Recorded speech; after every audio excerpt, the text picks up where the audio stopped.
Get him!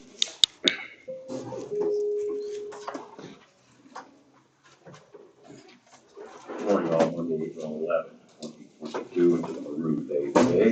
On cheesy ham baked potato, cheeseburger, and crispy chicken salad. Ryan Park Grill. Spicy chicken tenders, ham and cheese milk.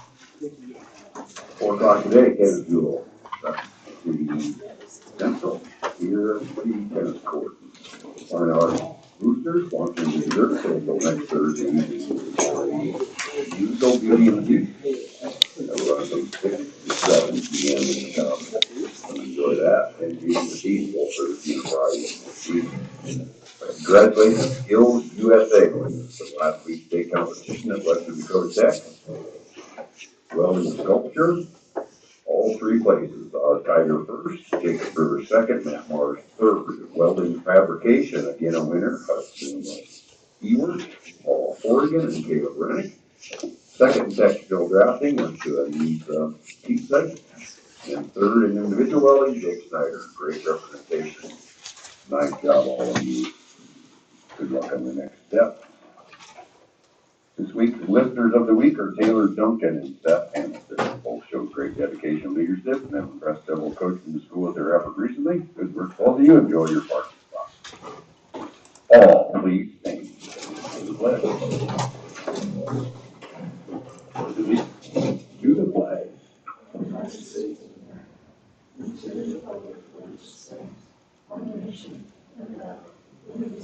So creepy.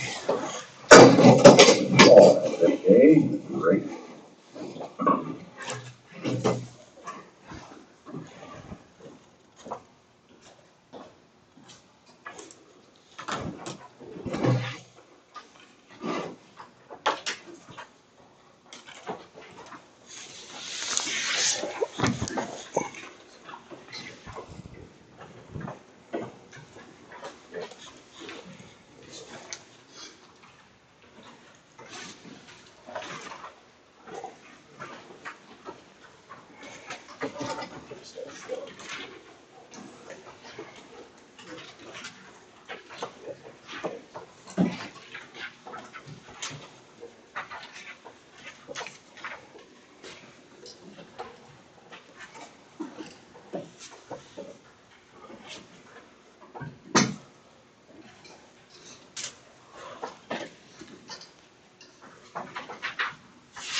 And day after day, week after week, we say, bruh.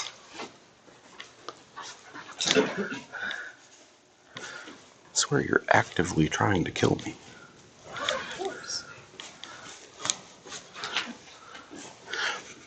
Remember, don't try to fit it to some other set of axes. You label the axis. Make it work for you.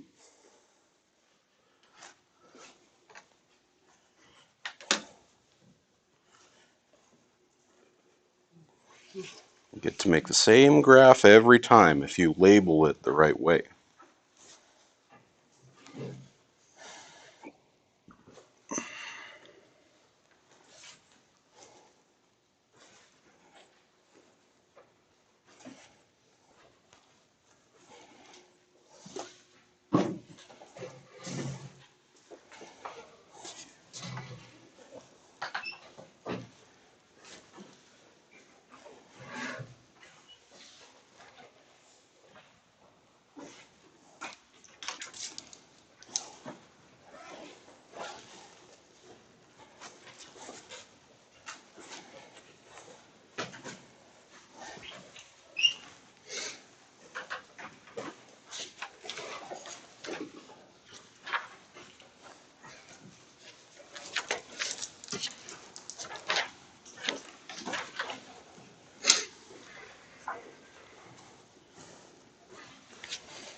If your brain is still too foggy from weekend festivities, remember there's a little trick to not knowing fractions.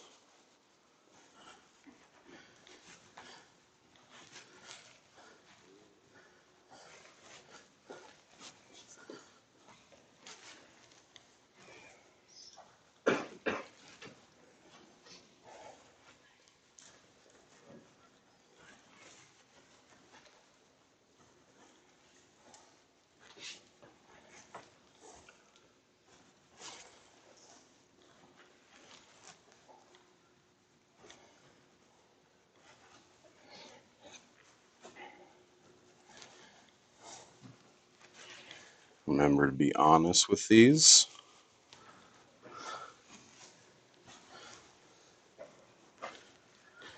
Every time I update grades, again, I'm astonished by the number of people who have perfect daily quizzes who keep getting C's on tests.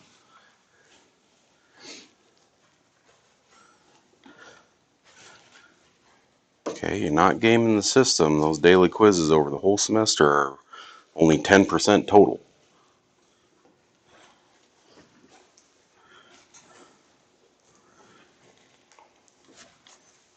Okay, it's a gut check. Do I know this or not? Do I need to ask more questions?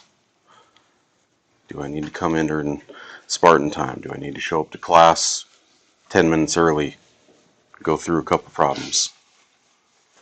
That's what these are for.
Looks like most of us have at least the dirty work done.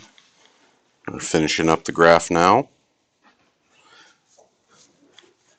Give you a minute to finish up.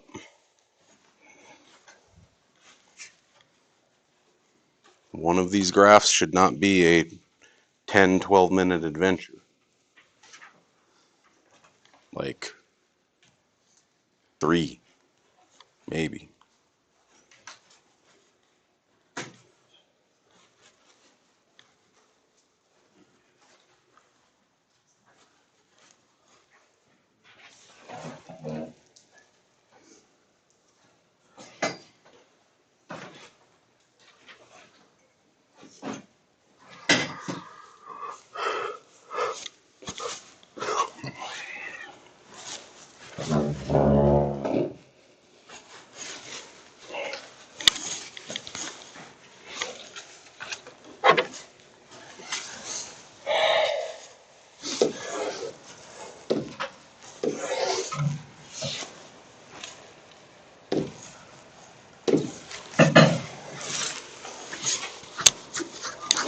Okay. I'll start writing my stuff off to the side for this one so that we're extra clear on who's what goes where. Okay. Your vertical shift is -5/2. So that's your midline. Your amplitude is 2, so we go 2 above and below it for maximum minimums of the sine wave. So 2 above is -1/2, 2 below is -9/2. My green phase shift is always -c over b. So I'll have my graph start at -π/20.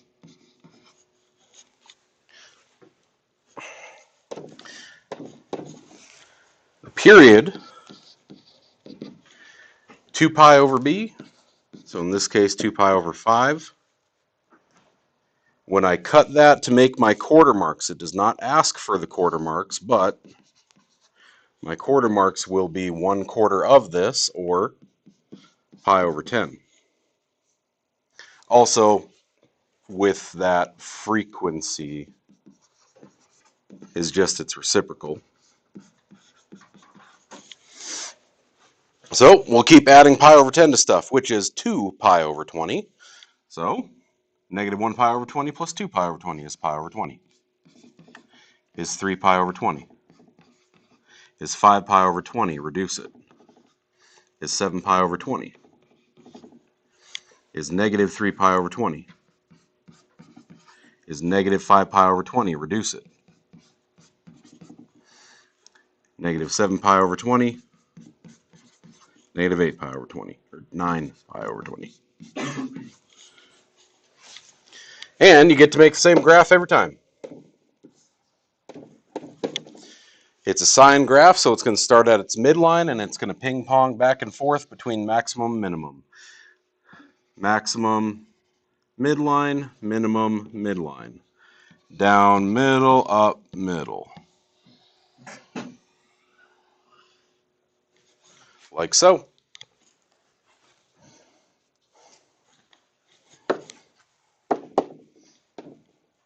So, state all the stuff. Okay, I'm going to assume that you wrote the thing to also put the thing on the graph. So they're not going to be separate. We're going to say 1 for vertical shift and amplitude, stated correctly as your vertical axis. 1 for your phase shift specifically, because phase shift can domino affect the whole rest of it. 1 for having your period and frequency correct. 1 for actually finding all of those quarter marks correct. Because I'll have kids who do this just fine and then they not even close over here. Okay? So vertical axis, phase shift, period and frequency, actually marked on the graph, your graph is in the right spot. That will be your 5. Anything about it? And when I say graph at least 2 periods, okay, that's part of your graph is in the right spot if you only did 1 period. What row?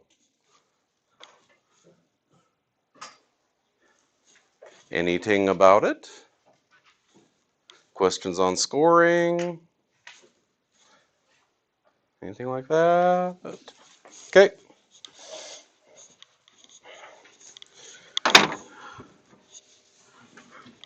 Well,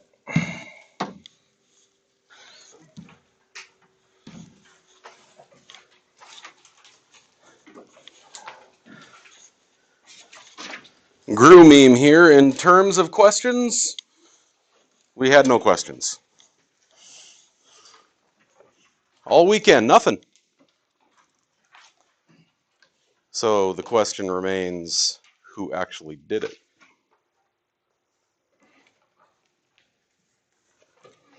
Test is on Wednesday. Storm track shift. Look like we're going to have our full week and our quiz is on Wednesday. Now it's Northeast North Dakota where all my family is. They're the ones who are going to get slammed with 2 feet. We're going to get winged. We're going to get like 3 inches. So, quiz Wednesday. Do we know what we're doing? Speak now or forever hold your pieces.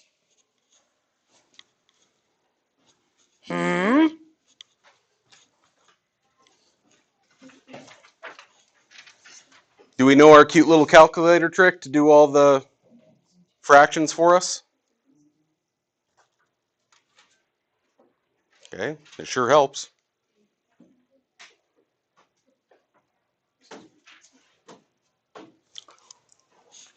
Hearing no objections, the motion passes.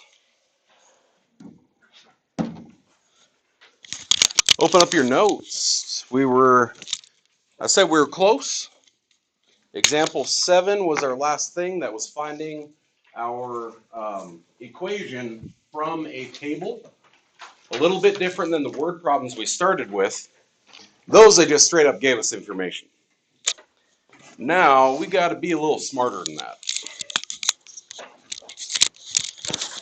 So before we actually start finding the function, we need to talk about that general form again. So whether I have sine or cosine,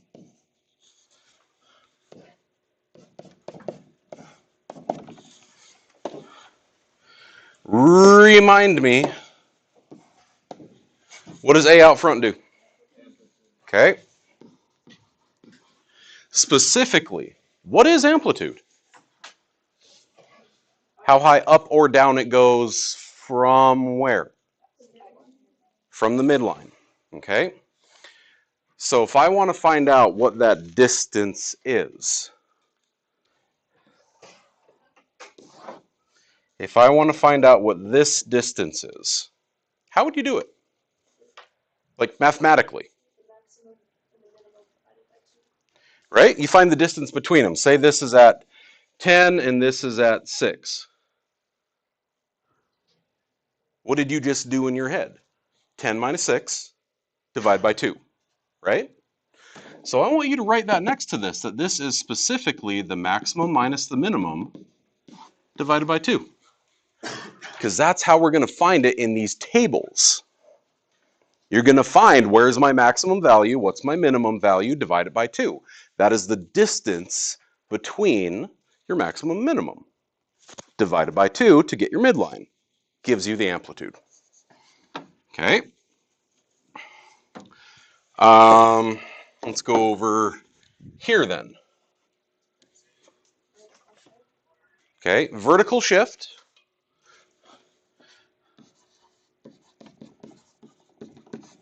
Often called the midline. Okay, so let's go back there. How do I find what that is? We just said we might know what the maximum is and the minimum is. How do I know what the midline is? Remember good old midpoint geometry? Add them up, divide by 2. 10 plus 6 is 16, divided by 2 is 8. 8 is halfway between 10 and 6. So midline is midpoint. You're going to say maximum plus minimum divided by 2.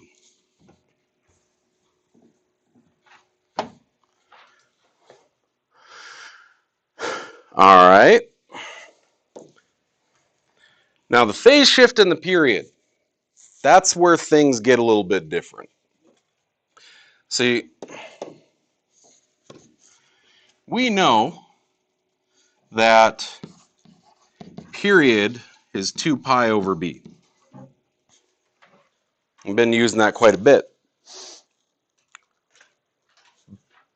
But to get that from a table, you just got to think. What is a period?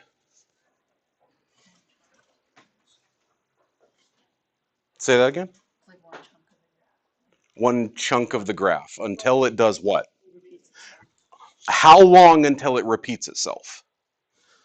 So how long until this thing repeats itself is often going to be from the context of the problem.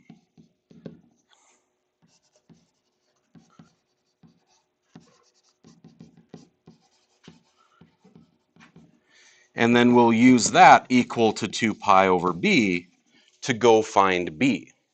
For example, if I was talking about the high temperature of the day, shouldn't the high temperature of the day occur about the same time every day? I mean, on average, if you average out all the days, then it would be about when the sun is at its highest point, assuming no cloud cover, assuming no change in air masses, all that kind of stuff. On average, it would be around, what, 4 in the afternoon, 4:30? Kind of depends on season. Okay, well, how long until that maximum temperature happens again? 24 hours. So I would say my period would be 24 hours. Okay? So it all depends on the context of the problem. If I'm talking about student grades, every single year, Q3 midterm, lowest across the board. The whole school, especially freshmen. Every year. Well, how long until we have the lowest cumulative grades? Another year, because that's when the next group of freshmen comes in and realizes, oh crap, this is real. Okay? So all about the context. And then phase shift. We know phase shift is negative c over b. And this is where we are going to choose a particular type of function. See, if I'm looking at a sine function versus I'm looking at a cosine function,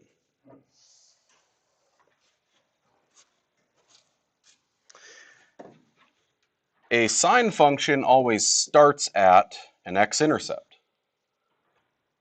There's a problem with that.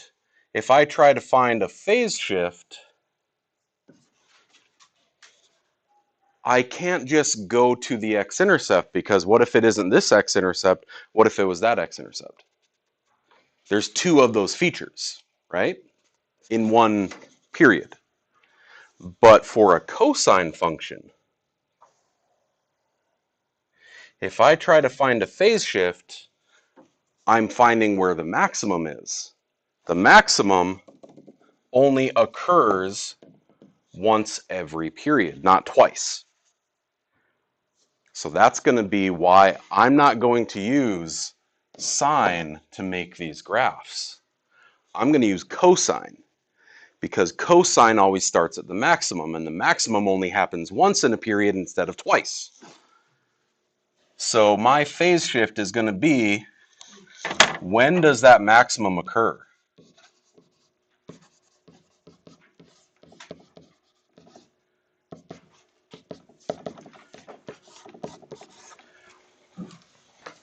So I'm going to look at my table and say, when was the highest temperature? It was about 4:30 in the afternoon. Okay, that's my phase shift. My phase shift is over 16.5 hours. Okay? This, the Holy Grail, that is how you're going to make your sinusoidal functions. Now, they specifically say sinusoidal functions because they mean sine or cosine. We are going to use cosine because it allows me to find my phase shift. I'll tell you right now, in your calculator, there is a sine regression. But our calculator doesn't do anything in terms of pi. And if you do a sine regression with this, then you will get a 1/4 period translation of the cosine function that you're actually supposed to get. So if you really, really want to, you can just dump your data in, go get the sine function, and then convert them all into terms of pi, and then do a 1/4 period translation of it. It's actually more work. So let's do it for real.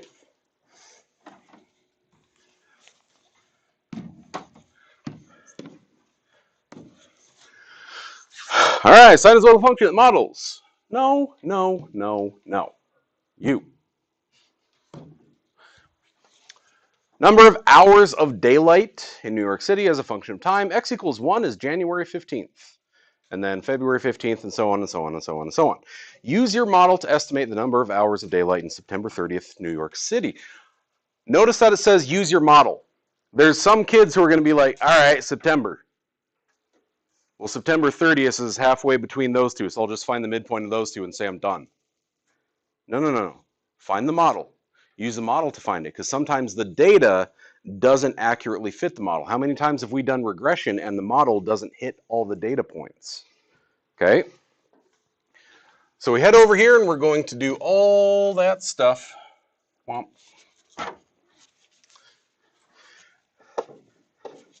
I say, y is cosine of something x plus plus. All right, let's get the easy stuff out of the way first. Find your maximum and your minimum.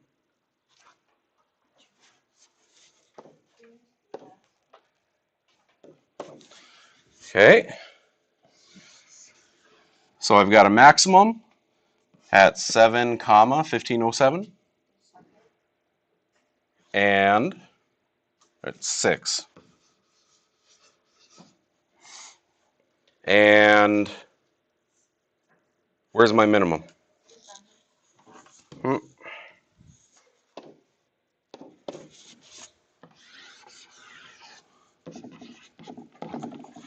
12 comma stuff. So go find your amplitude. Your amplitude is maximum minus minimum divided by 2.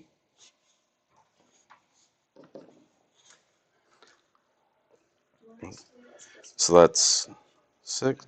They said decimals. We're allowed to go to decimals. But if it's a terminating decimal that you're allowed to go to fraction town with, it's also cool. These will all be terminating decimals anyway. So what's that? 6, 5.8, 2, 2.5, 2.9. Okay. Go over here to find my midline. Midline was atom divided by 2. 1507 plus 9.27 divided by 2. Getting 2434 divided by 2, 1217.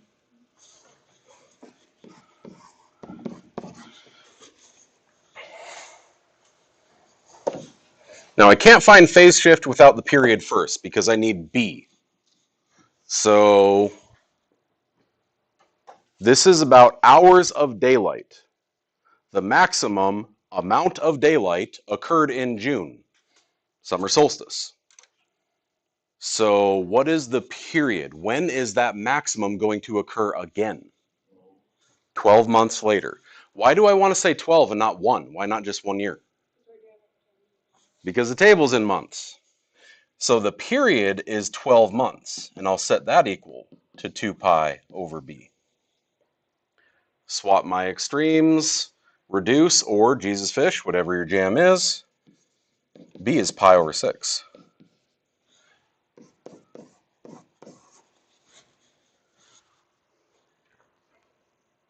But you're not going to get that the period is 12 months without the context of the problem. How long until this period repeats itself? Phase shift. Phase shift is, when did the maximum occur? At x equals what? How far did my maximum move over from 0? 6, right? It should have been 0, but instead, womp, got moved over. So I'm going to say my phase shift, max occurs, is going to be 6. I set that equal to negative c over b. b is pi over 6. So cross multiply solve, turns out that c is just negative pi.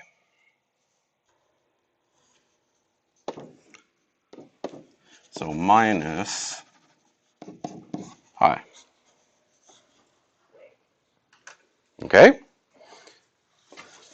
It's those 4 aspects of the graph. And now it asks, use your model to estimate something, was it September 30th? So what am I putting in? X or Y, and what is it? Hours of daylight in September 30th. Okay, I'm going to put it as September 30th. That's month, that's time, that's X. What am I putting in for X?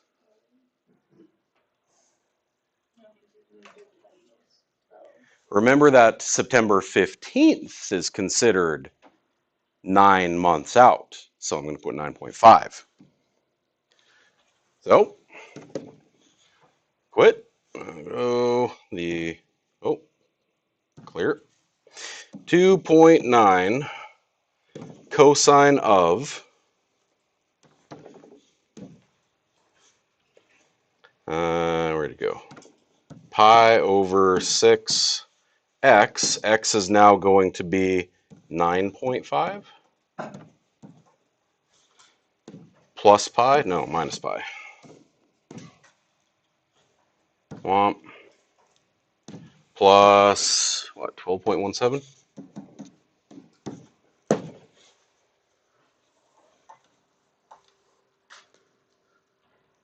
According to my model, 11.419. Does that look like it fits right about in there? Okay. And it isn't exactly halfway either. So if you had just said, go find the midpoint of these two, close enough, well, you'd just plain be wrong. Okay, you have to use your model for it. Something to be real careful about. I wrote my equation with pi's in it. I need to be in radians because I was in terms of pi. I was in radians. So this is the only time in the whole chapter where you actually need your calculator to be in radians. Okay? Be aware of that as you switch back and forth between radians and degrees, depending which problem we're working on. Okay? So find your maximum and your minimum. Use it to go find all the stuff. New table, new model.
Okay, where's your maximum and minimum?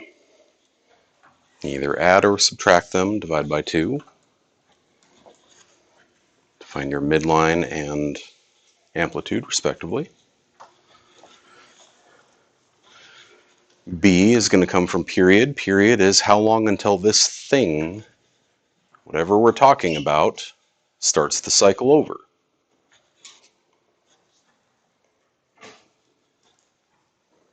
Okay. Anna called it. She said that last one we went by months because my table was in terms of months. It's what my data is in. It's what my input is in. If they go by days, if they go by hours, if they go by number of Oreos eaten, like whatever it is, you share that same label.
Right? I'm not missing anything. Okay. So it's at 15 over 2 or 5.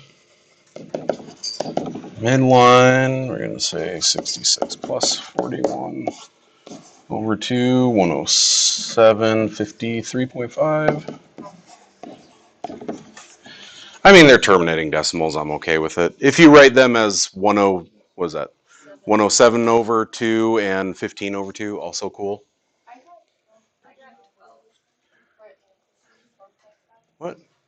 Oh, that's 25, not 15. Womp womp.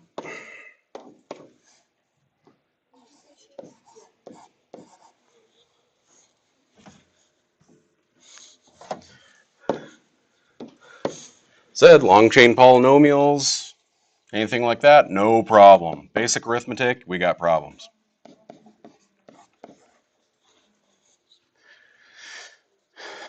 Okay. Green. Period. 12 months. We're talking about average monthly temperatures. I would assume that the highest temperature to the highest temperature should be about a year. Okay. 12 is 2 pi over b. So I get b is pi over 6 again. That actually happens a lot. And phase shift. When does the maximum occur? If they say x equals 1 is January, then that's 2, 3, 4, 5, 6, 7, 8. So I'd say 8 is my phase shift, is negative c over b, which is pi over 6. Cross multiply and solve, you get 4 pi over 3 negative.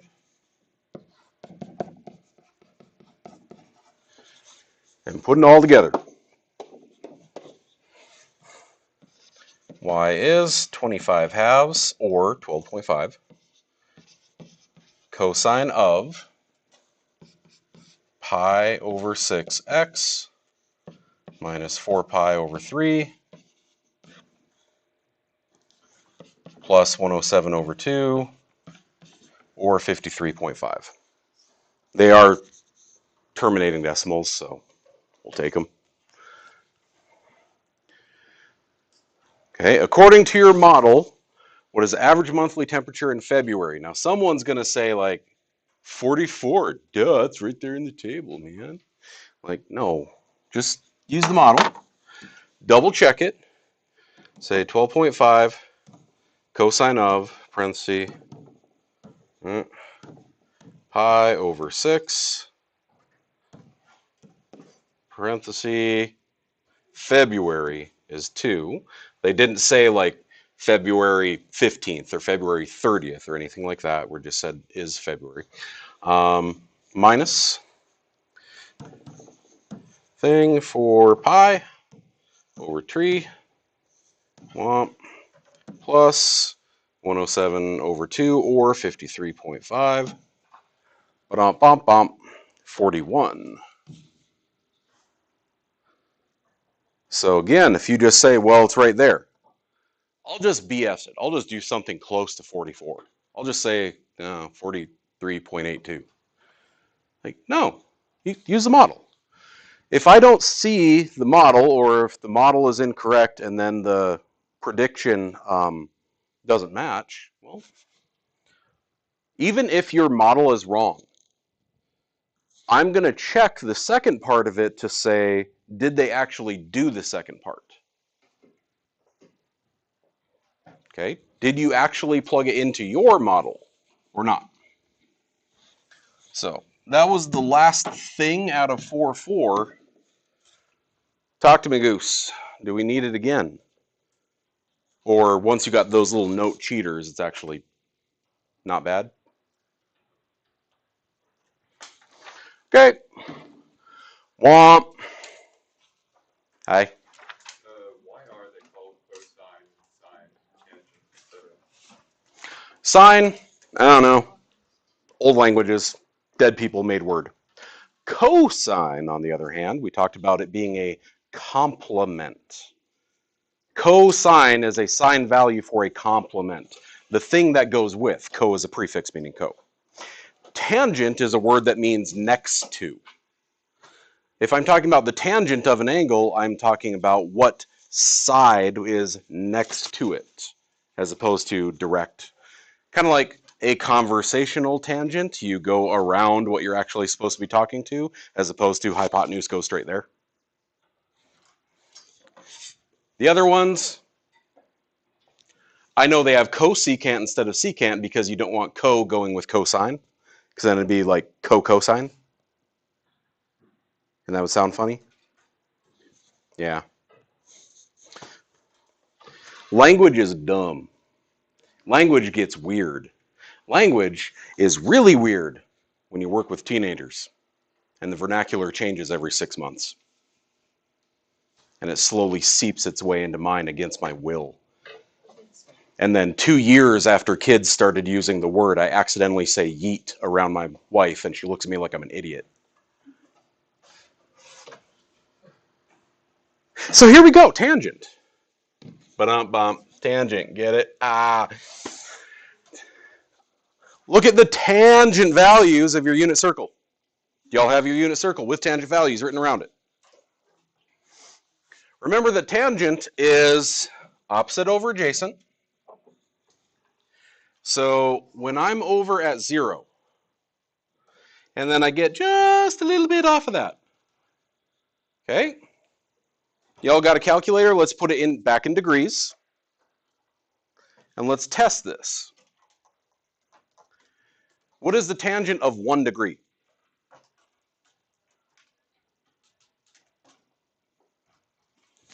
Itty bitty little decimal, right? Because you're effectively saying if that's at 1 degree, tiny, tiny little number, 0.00001 over 1. I want you to take a 10,000th divided by 1. I want you to take 1 divided by 10,000. You get really tiny decimal, right? The ratio of opposite to adjacent. But as I move further and further up towards 90, say I'm at 45 now. You should all just know that one. What is the tangent of 45, or pi over 2? Or pi over 4, sorry.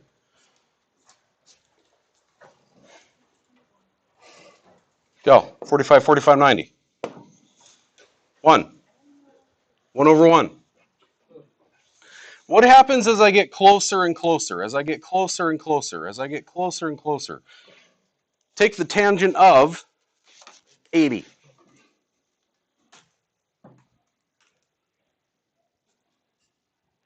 We're already past 1, aren't we? Remember that sine and cosine values never crossed 1, but tangent is allowed to. What if I go to tangent of 89?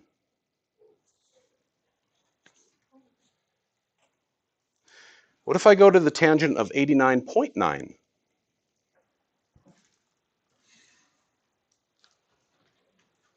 Where's this thing headed? Infinity. Go to tangent of 89.999. And you are saying I have nearly a vertical triangle because this angle right here, 89.9999999, means this is like 1 billion. And this is 0.000000001. What happens when I divide gigantic over itty bitty? You get really, really close to infinity. So what's going to happen as we come all the way down here? What if I say the tangent of, do I want to use, let's use negative angles this time. What's the tangent of negative 45? Negative 1. All students take calculus. So what's the tangent going to be at negative 89.9999999? Negative infinity. And that's why the tangent graph looks like this, is because as I get really close to negative 90, I'm getting really close to negative infinity. As I get really close to 90, that triangle is almost a stick, and it gets really close to infinity. But right at 90 itself, remember our unit circle, right here, I have the coordinate 0, 1. When I try to take opposite over adjacent, undefined, not allowed, makes asymptote. And as soon as I cross into quadrant 2, remember, all students take calculus. Now it's going to be negative, but it's still that really, really big triangle, that really tall stick-like triangle, so it's going to be negative infinity. And as I get closer and closer, now it's at negative 1, now it's at 0, now it's at positive 1 because I'm in quadrant 3, now it's at undefined, and then it's going to reset again. So a tangent graph, the period is not 2 pi over b anymore, because tangent repeats itself split on the y-axis at pi over 2 and negative pi over 2, at 90 and negative 90, or 9270, whatever you want to call it. Because it repeats itself at those values, the period is going to be pi over b instead. Tangents are the red-headed stepchild of the trigonometric function family. Everything else, the period is 2 pi over b, but tangent and cotangent, it's 1 pi over b. So we spend all this time on 2 pi over b, 2 pi over b, 2 pi over b, and we do some tangent graphs, and kids are like, all right, no, okay, pi over b. And then we go and do the cosecant and secant graphs, which are back to 2 pi over b, and they screw it up. So just remember, it's tangent and cotangent that are different.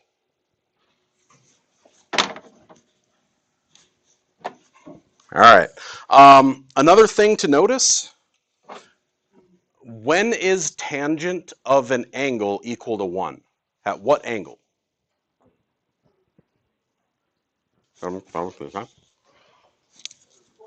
45. Pi over 4, right? Here's 0. Here's pi over 2. Right in between them is pi over 4. Notice that that is at 1. Notice that at negative pi over 4, I'm at negative 1. That's how I'm going to make my graphs.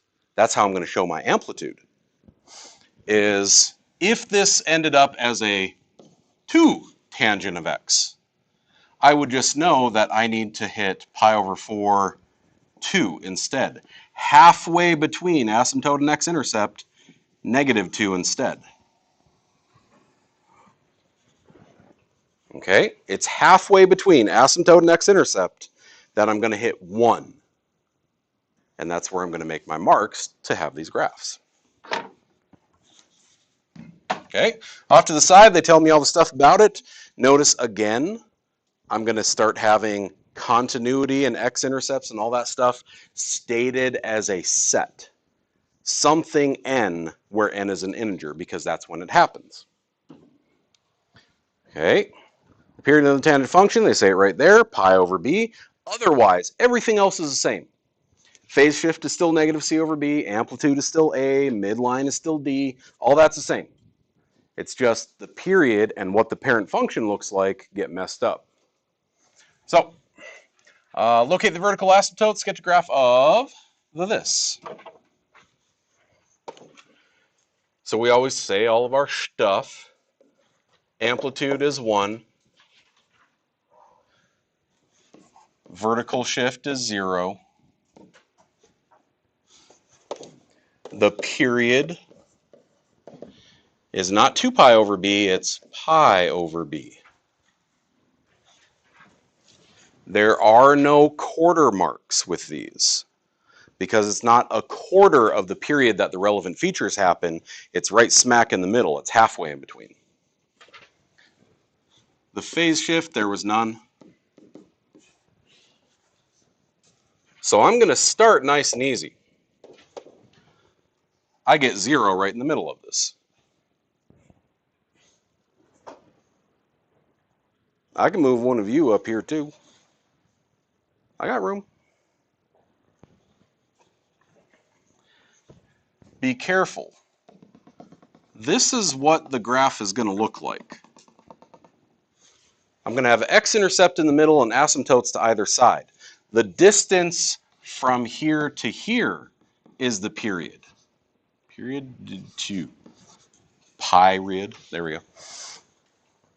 If the distance between those two is pi over 2, how far apart is the x-intercept to the asymptote? Okay, you got to crack it in half in order to find those first asymptotes. Anyone ever do the egg thing to your head and freak you out? They do the, and then like run their finger along the side of your head and it actually feels like it's dripping down your head. It's gross. You got to do that here. Wherever your phase shift is, you're going to take the period and crack it in half over that to get your 2 asymptotes.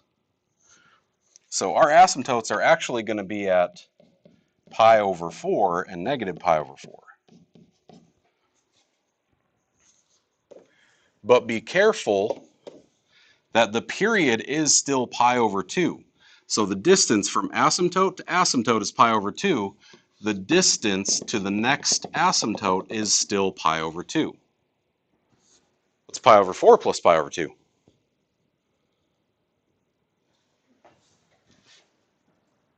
Y'all, what's 1/4 plus a half? 3/4. So here's 3 pi over 4. Do the same thing back here. I move pi over 2, the period, back to the next asymptote. I'm at negative 3 pi over 4. My x-intercepts happen halfway in between them. Halfway between negative pi over 4 and pi over 4 was 0. What's halfway in between pi over 4 and 3 pi over 4? Pi over 2. Halfway between 1/4 and 3/4 is 1/2. So what's right here? Pi. What is it going by?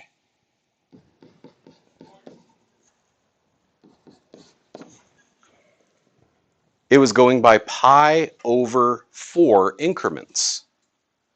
Can you make some new rule where it's not quarter marks, but all of my relevant features are going to be half of the period?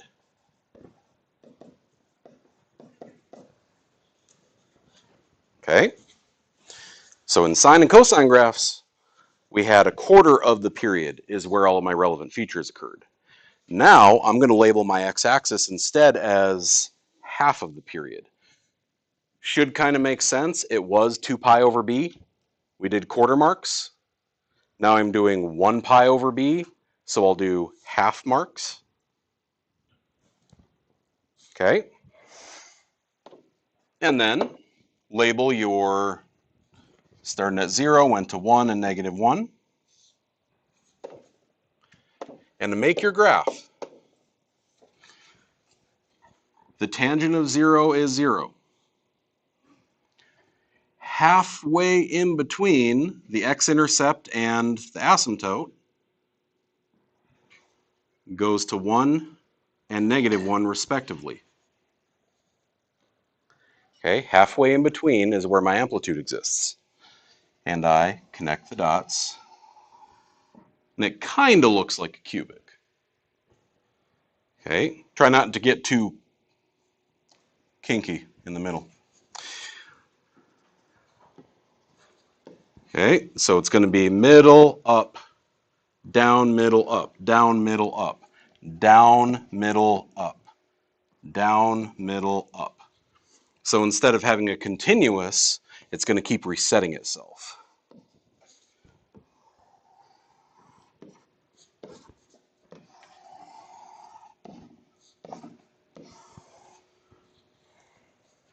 Okay?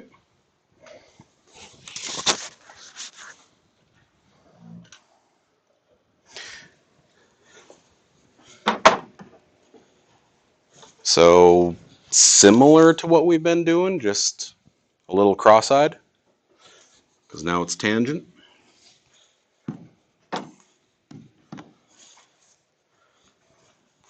See it again or try it. Okay? One gets big, you know what? Actually, I think they... Okay, there's all the stuff. All right. I want to make sure we do at least some of the ugly stuff. Okay. So these don't have a phase shift yet. We didn't mess with the midline. We didn't mess with the amplitude. It's just about getting the spacing on your graph. It's going to be just like before, where you make the same graph every time. It's about how you label your axes.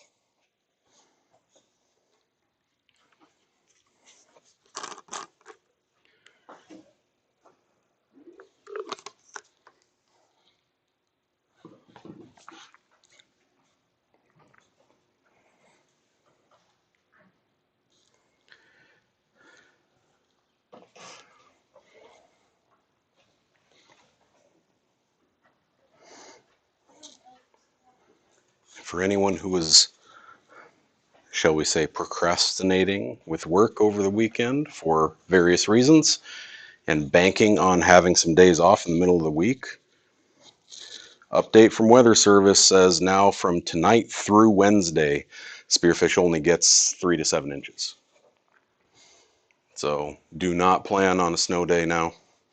Do not plan on even a late start. Okay.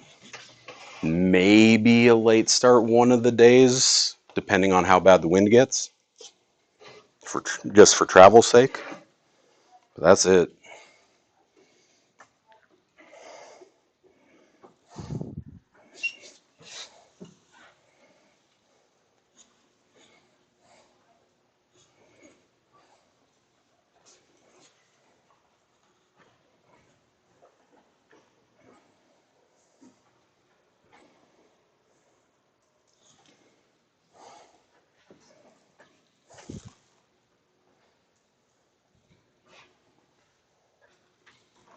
Okay, do A and B. both of them. How do you handle a b value that's a fraction or not?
All right. All the pink and blue stuff I have up there, that's just what a tangent graph looks like. All you got to do is label your axes accordingly.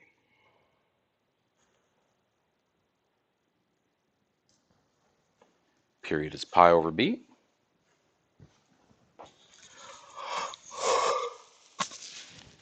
Midline amplitude and phase shift, all same old, same old.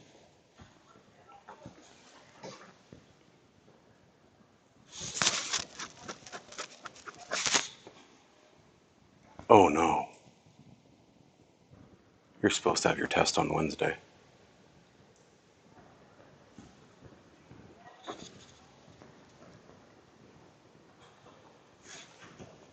I'm gone Wednesday. And I don't trust the whole lot of you, especially certain people, to have a test while I'm gone. So we're going to have to modify that.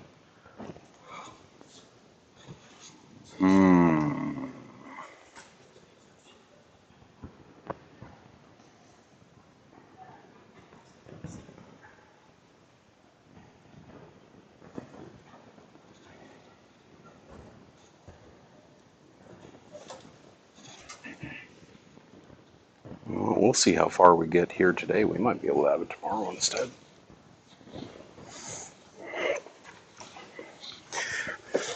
Okay. If period is pi over b, b is 4. The distance between these two is 4. That means I'm going to crack that thing in half, and instead of going pi over 4 in both directions, how far? So that means all of my marks, or all of my half marks instead of quarter marks, I guess, are going to be at pi over 8 increments. So 0, pi over 8, pi over 4, 3 pi over 8, 4 pi over 8, or pi over 2, and the negatives. Negative pi over 8, negative pi over 4, negative 3 pi over 8, and negative pi over 2. My vertical axis, amplitude of 1, vertical shift of 0, so 0, 1, negative 1. Okay. Poke, poke, poke, poke, poke, poke, poke, poke, poke.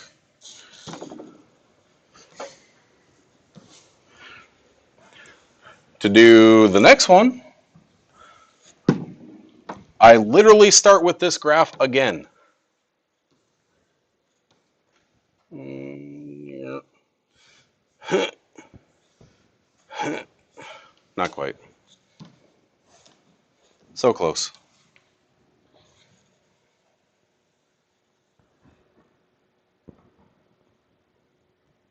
There we go. It's that same graph again. The only difference is this time the period is pi over 1/2 or 2 pi, which means my half marks are going to be in pi increments. So the whole thing is 1, 0, -1, 0, pi, 2 pi, 3 pi, 4 pi. Negative pi, -2 pi, -3 pi, -4 pi, no kidding my pop pi. That's it. What happens when I throw a negative in front of this? Instead of that, they're going to be that. Okay? What happens when I put a 5 right there? I'm just going to do this. Right?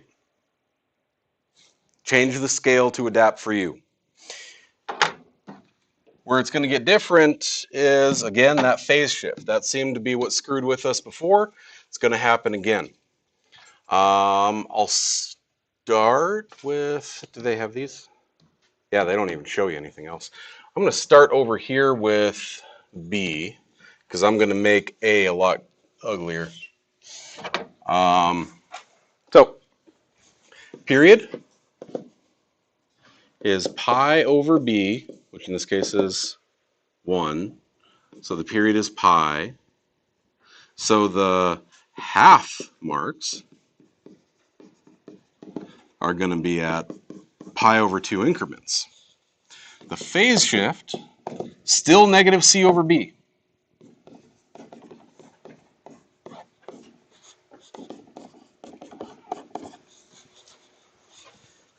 Tangent's going to have very similar to sine and cosine, in where if those marks, if those intervals of how I'm labeling my boxes line up with my phase shift, then you might be able to start back at 0 again if you want. So I won't this time, just to keep it simple. We'll put our phase shift in the middle like we did with sine and cosine. If the distance between those asymptotes is going to be pi, you crack that in half for either side and say pi over 2 in each direction. So pi over 2 is the distance between all my boxes. Label them. 2 pi, 5 pi over 2, 3 pi, 7 pi over 2, pi, pi over 2, 0, negative pi over 2. Be careful about what's what. The asymptotes are here. Okay, it's always on either side of your original x-intercept, and then a period apart. So maybe I shouldn't have started with 0 in the middle, because 0 was going to end up being a asymptote instead of an x-intercept. Maybe we just need to do a few of these before we get okay with that. But after that, amplitude is still 1.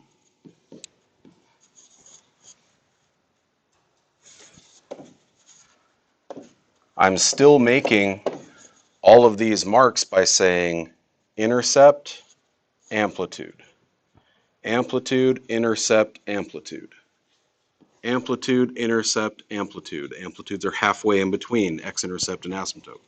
So down, middle, up, down, middle, up. Connect the dots like a bunch of cubics.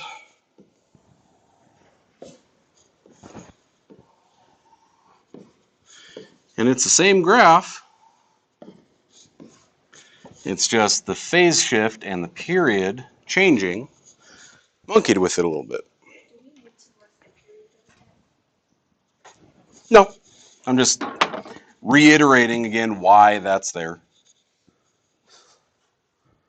Now, because I knew it was going to go back to 0, again, if you wanted to start at 0 like this, you can. You would just have to understand that you start making your graph there. Okay? Just like with sine and cosine, there's trade-off, pros and cons. If you know it goes back to 0, yeah, you can keep 0 in the middle, but it's not necessary. All it says is to graph it and graph this many periods of it. So, what happens when we have a little more fun than that?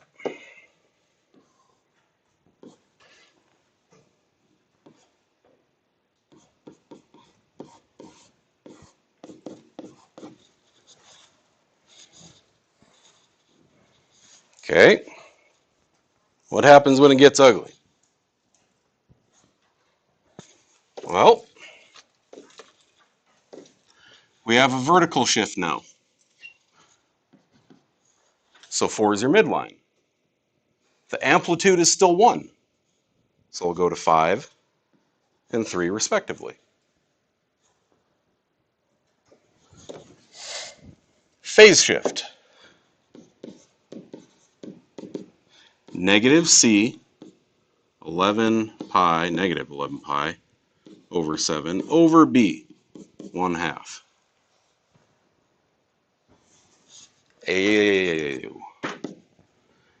Going to be a positive 22 pi over 7.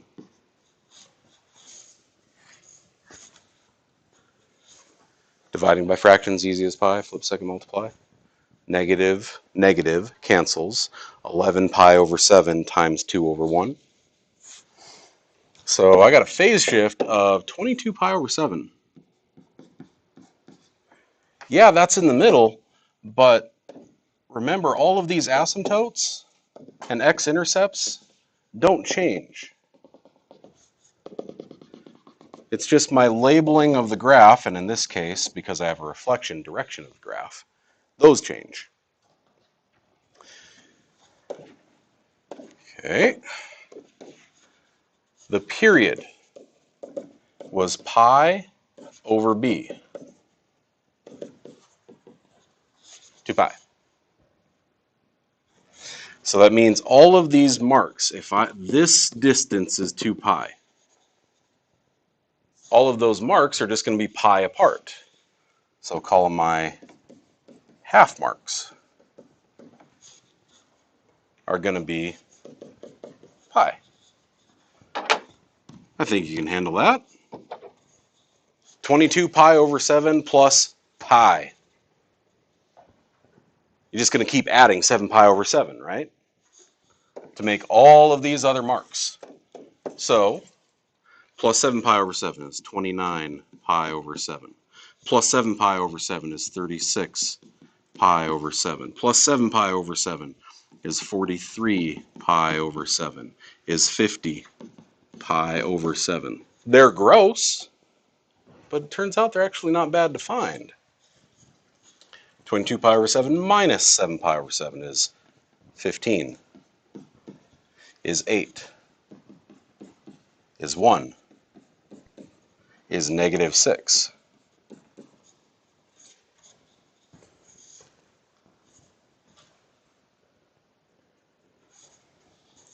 And then, because this particular graph has a negative, instead of saying down, middle, up to make my cubic going upward, I'm going to have up, middle, down as a reflection. And do that for the rest of them.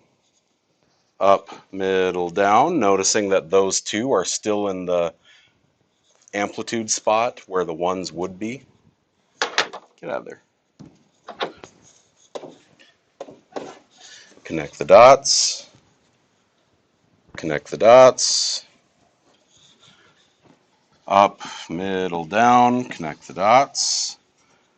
Up, middle, down, connect the dots. Okay, so it's all about making that axis work for you. The same that we had our calculator shortcut before.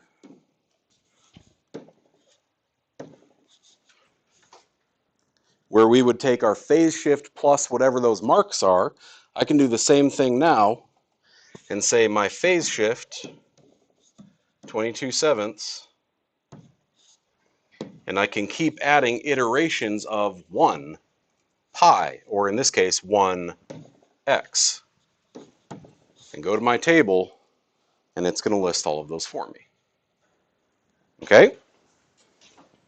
So if you just don't got the mental mojo, if you run out of steam, if you're still dog tired because you woke up at 3 in the afternoon yesterday, then, well, maybe you should use the calculator to do the heavy lifting for you.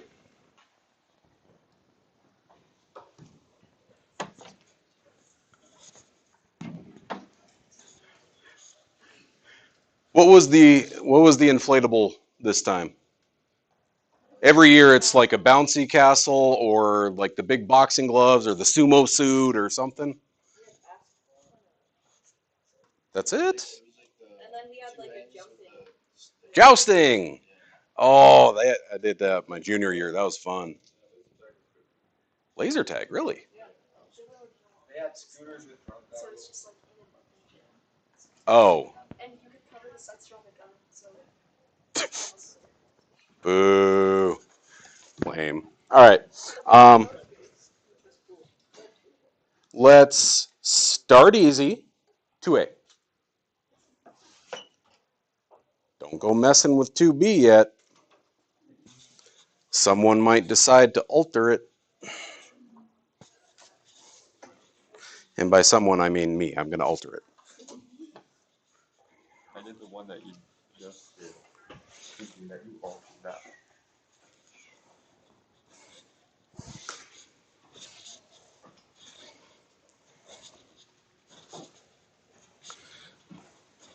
Okay, where's the phase shift? Move out from that in no longer quarter marks, half marks.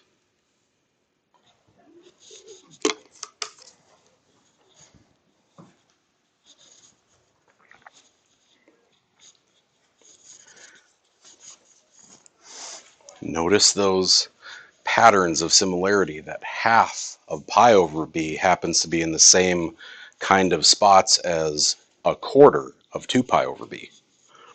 It's all coming back to that unit circle.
So because the phase shift happens to again line up with those halfway marks, how I'm going to be labeling my graph, you could start with 0 in the middle if you wanted. Okay? You could start with 0 here, label everything by pi over 4 increments, pi over 4, pi over 2, 3 pi over 4 pi.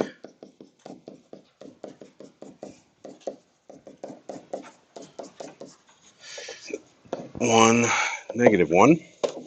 I could do all that, and then just remember that since my phase shift is negative pi over 4, that means my first x-intercept is here with asymptotes to either side of it.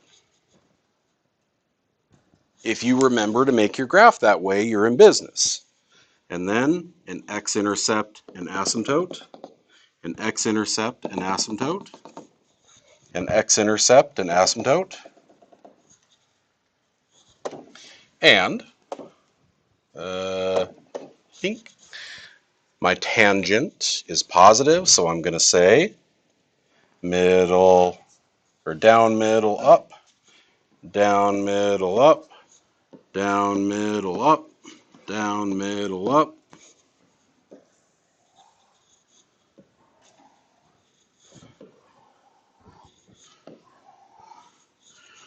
Or did you start with negative pi over 4 in the middle instead, so you just would have had this entire thing moved over? Right? They're both correct. But when you see that those marks in that phase shift are going to line up, it's perfectly okay to do that.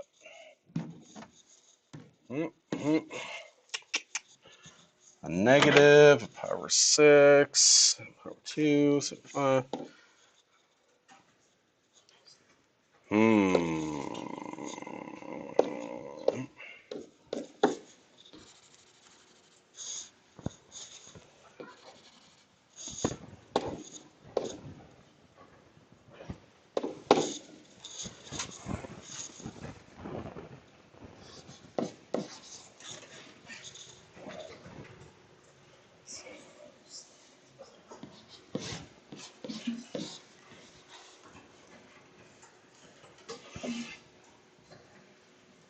I'll leave that.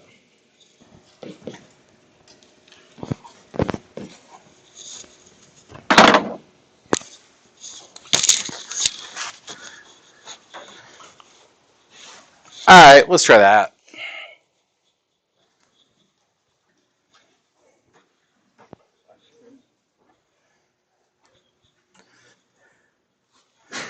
Make it mean in class so that we get the practice, so that if you do the work, you aren't thrown off track by, oh God, there's a fraction there now.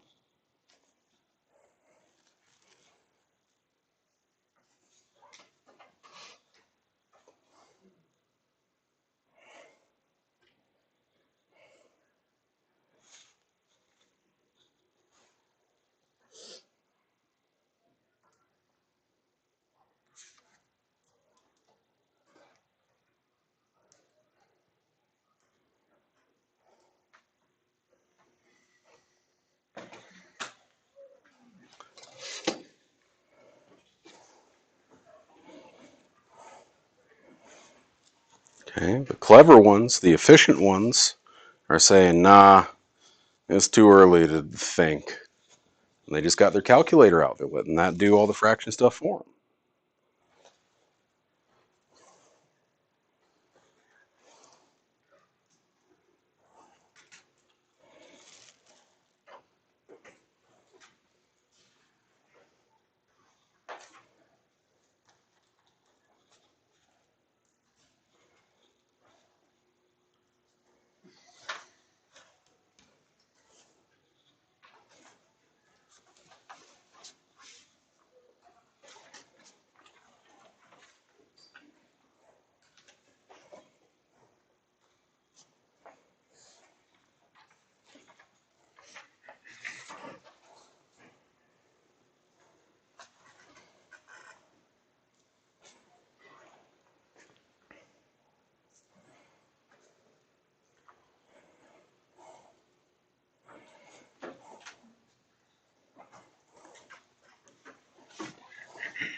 zeros half of 24, 9, 16.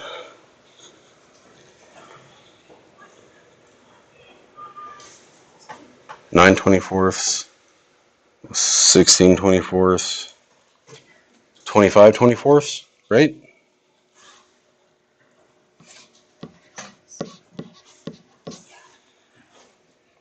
And then negative 7/24.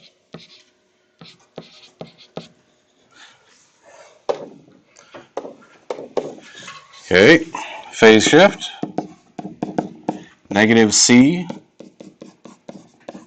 over B multiplied by reciprocal, pi over 6 times 5 over 4. Ooh, 5 pi over 24.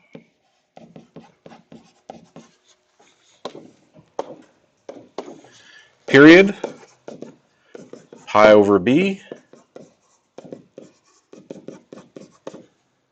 means all of my increments here are going to be 5 pi over 8, half of that, which is 15 pi over 24.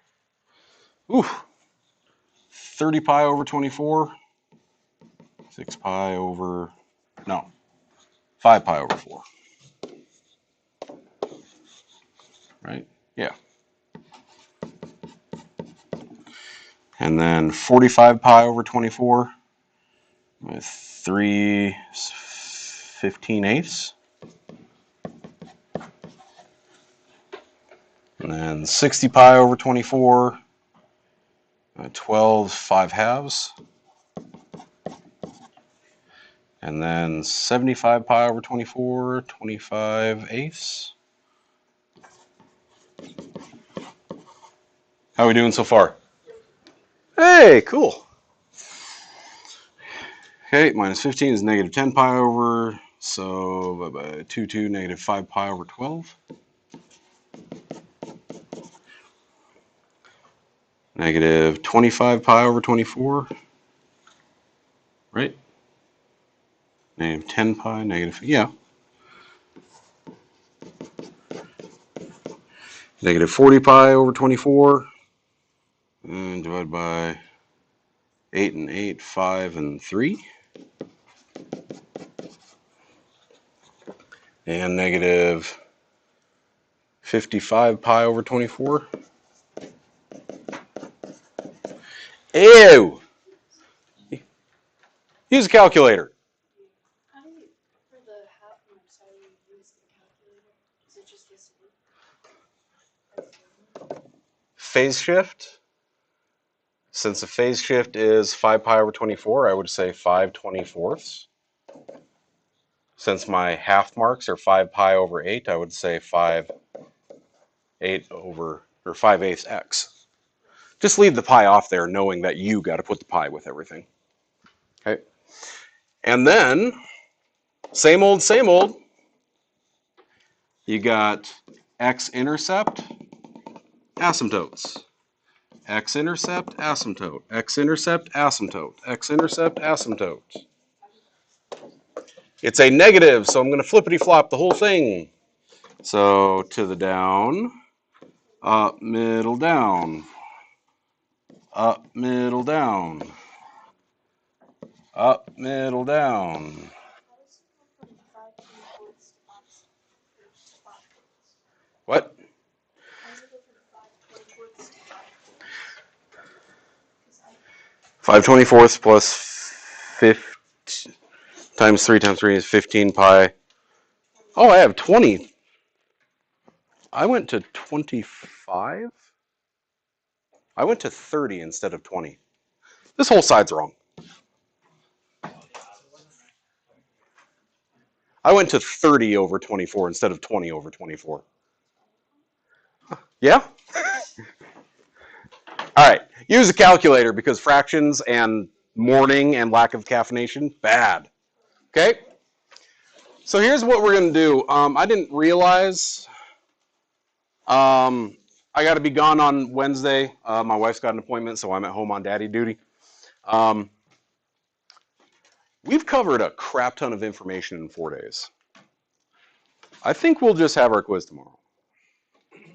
Okay? So you'll have what? A sine graph, cosine graph, a tangent graph. You'll have something about the unit circle in there. Maybe it's just finding values. And then probably one of our make something from a table. Make an equation from a table. We've got plenty for a quiz. We've covered a lot of information. We'll do that tomorrow.